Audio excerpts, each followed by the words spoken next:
Programme آپ برقعے کے بارے میں سنیے۔ السلام علیکم ورحمۃ اللہ وبرکاتہ۔ الحمدللہ رب العالمین، الصلاۃ والسلام علی رسول الکریم، اما بعد۔ یا ایھا النبی قل لازواجک وبناتک ونساء المؤمنین یدنین علیہن من جلابیبہن ذلک ادنی ان یعرفن فلا یؤذین وکان اللہ غفورا رحیما۔ اے پیغمبر، اپنی بیویوں اور بیٹیوں اور مسلمانوں کی عورتوں سے کہہ دو کہ باہر نکلا کریں تو اپنے منہوں پر چادر لٹکا کر گھونگھٹ نکال لیا کریں، یہ امر ان کے لیے موجب شناخت و امتیاز ہوگا تو کوئی ان کو ایذا نہ دے گا، اور اللہ بخشنے والا مہربان ہے۔ اس آیت میں اس بڑی چادر کی بات ہو رہی ہے جیسے پورا بدن ڈھک جائے۔ اپنے اوپر چادر لٹکانے سے مراد اپنے چہرے پر اس طرح گھونگھٹ نکالنا ہے جس سے چہرے کا بیشتر حصہ بھی چھپ جائے، نظر جھکا کر چلنے سے اسے راستہ بھی نظر آتا جائے۔ پاک و ہند اور اسلامی ممالک میں برقعے کی جو مختلف صورتیں ہیں، عہد رسالت میں یہ برقعے عام نہیں تھے، پھر بعد میں جیسے جیسے سادگی کا وجود ختم ہوتا گیا اور ریکوائرمنٹ جو برقعے کی بڑھتی گئی، تو جیسے ہمارے پاس اب برقعے ہیں کہ اس میں نیچے پھر اس کے اوپر کور ہے، پھر اس کے اوپر نقاب ہے، وہ سادگی نہیں رہی جو عہد رسالت اور تابع تابعین کے دور میں تھی۔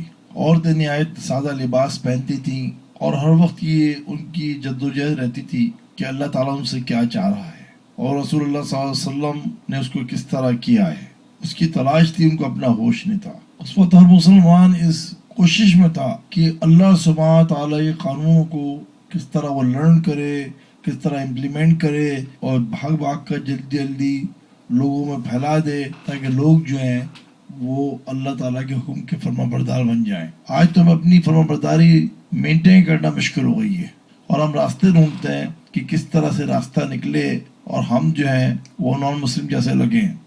زیادہ تر مسلمان ابھی اس کوشش میں ہیں کہ میرر کے پیچھے کھڑے ہوئے دیکھنا چاہتے ہیں کہ کہیں سے مسلمان تو نہیں لگ رہے ہیں۔ دے کال ماڈرن، انہوں نے کبھی معنوں سے قرآن شریف پڑھا نہیں ہے، وہ کہتے ہیں کہاں ہے قرآن میں بتاؤ، مگر کس سے کہتے ہیں جو خود بھی پریکٹس سے مسلمان نہیں ہوتا۔